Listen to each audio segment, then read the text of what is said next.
going to be talking about the Yonaguni Monument.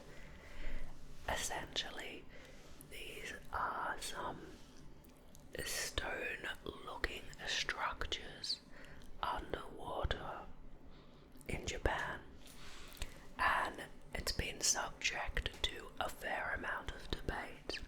Some people say that they are remnants of a civilization. Other people think that they're just a really strange, sort of misunderstood natural formation. I'm interested to learn more about it. I don't personally know that much about it. If you have anything you want me to learn or whisper about, feel free to leave it in the comments below. I know that I'd be very interested in whatever you have to say. And before we begin, I would like to remind you that you can watch all of my videos without the YouTube advertisements on my Patreon. Okay? The Yonaguni Monument. The Yonaguni Monument, also known as Yonaguni Island Submarine Ruins, is a submerged rock formation off the coast of Yonaguni, the southernmost of the Ryukyu Islands in Japan. It lies approximately 100 kilometers, which is 62 miles east of Taiwan. Marine geologist Masaki Kimura claims that the formations are man-made stepped monoliths. Now, there's a little image here. I'll zoom in and let you see it. What do you think? Can you see it? Oh, I'm tilting the wrong way. Can you see that? Do those look natural to you? I don't know. They do look a bit man-made because of the sharp 90-degree angles, but you know, I don't specialize in this sort of thing, of course, so I think that they definitely could be natural, but strange. I don't know. These claims have been described as pseudo-archaeological. Neither the Japanese Agency for Cultural Affairs nor the government of Okinawa Prefecture recognize the features as important cultural artifacts. Makes sense if you don't know what they are. And neither government agency has carried out research or preservation work on the site. Now, how is it discovered? The Sea of Yonaguni is a popular diving location during the winter months because of its large population of hammerhead sharks. I wasn't expecting that.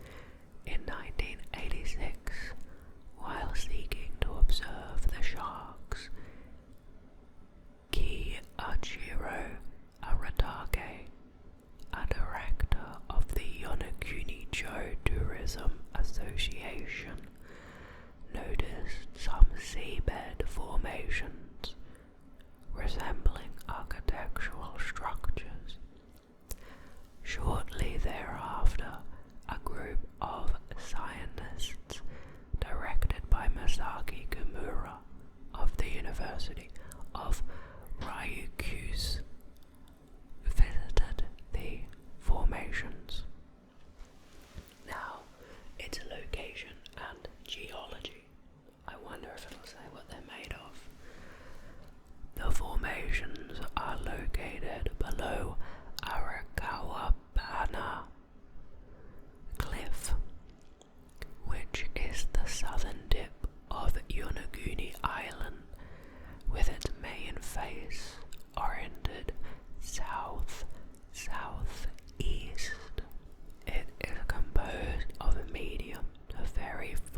sandstones and mudstones of the lower Miocene Yayama group, believed to have been deposited about 20 million years ago. Most of the rocks in the formations are connected to the underlying rock mass, as opposed to being assembled out of freestanding rocks. Okay, interesting. So 20 million years ago, and the rocks are connected. If any of you knows about geology, I'd love to hear your possible explanations for their strange structure.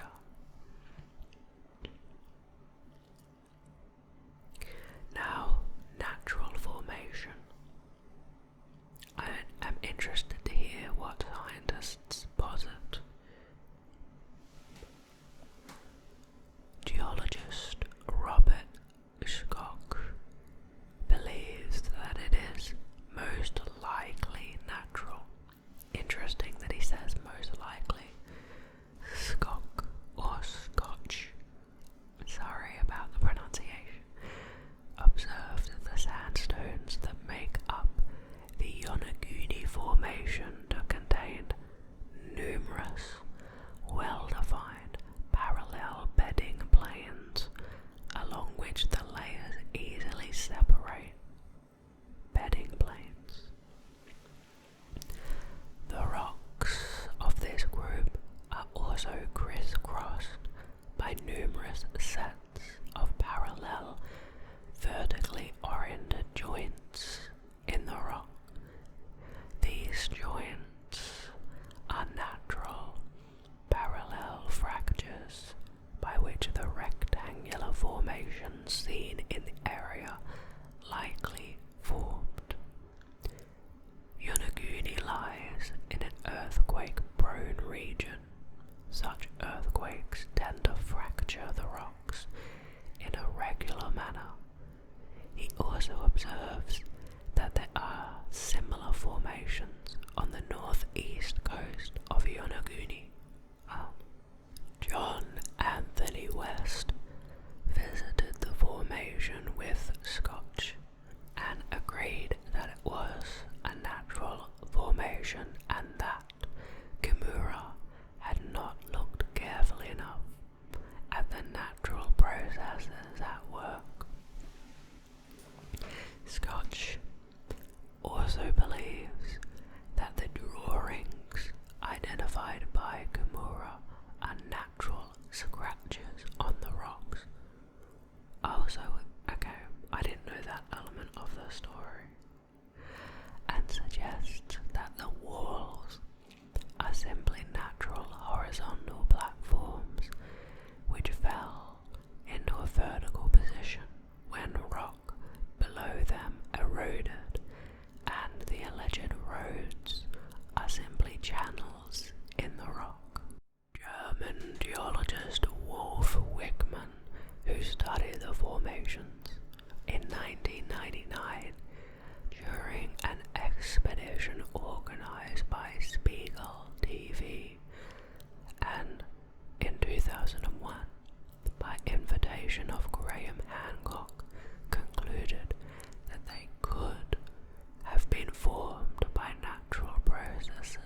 and geological field investigations of the strata, rock, and microtopography of outcrops at 3 locations known as geosites: Tindabana, Kubi, Rio, Forishi, and Saninudai. As a result of their research, they noted that although Yonaguni Monument may look like an artificial construction, it is a natural feature formed by the weathering and erosional processes acting on bedding and linear joints in sandstone. They noted that similar features can be found at a Saninudai geosite and commonly observed on the south coast of Yonaguni Island. Now, what were these exact pseudo-archaeological claims of these artificial structures? I'm interested to see what Kimura created.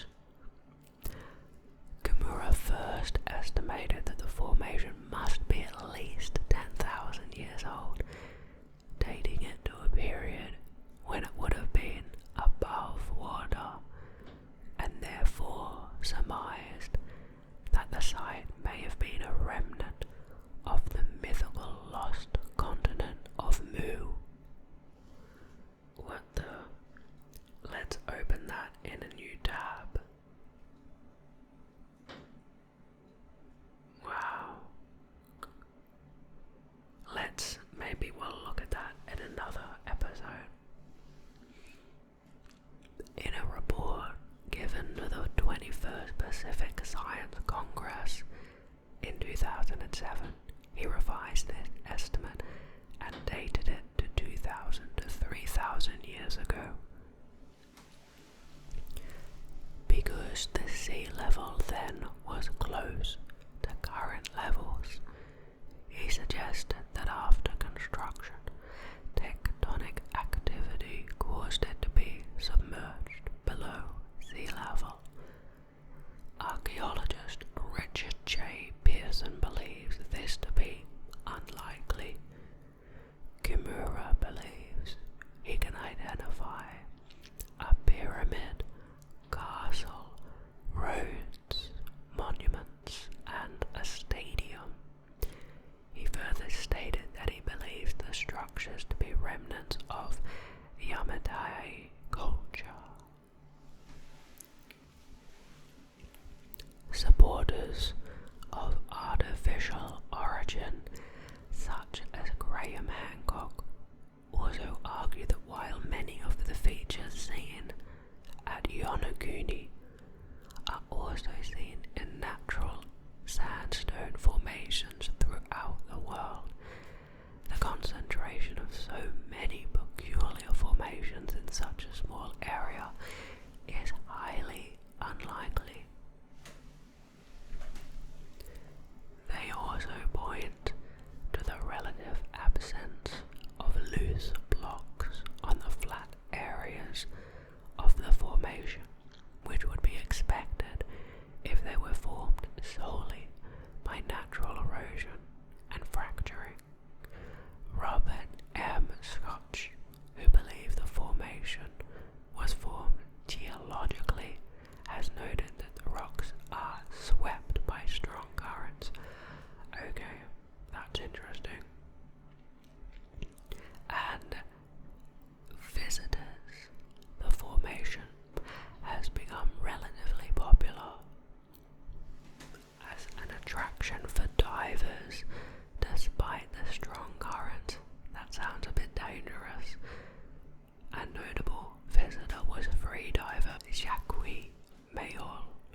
me personally, that word makes sense, accounting for the flatness.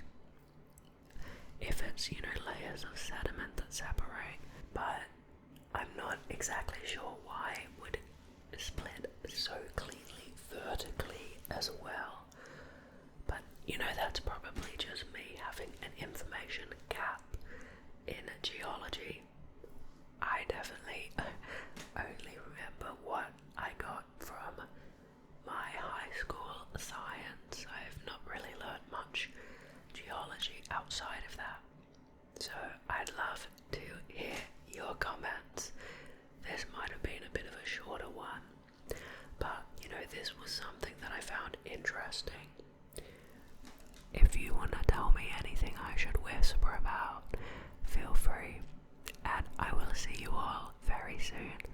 I hope you're relaxed and that you feel calm, and I will see you all in the next video. Bye everyone.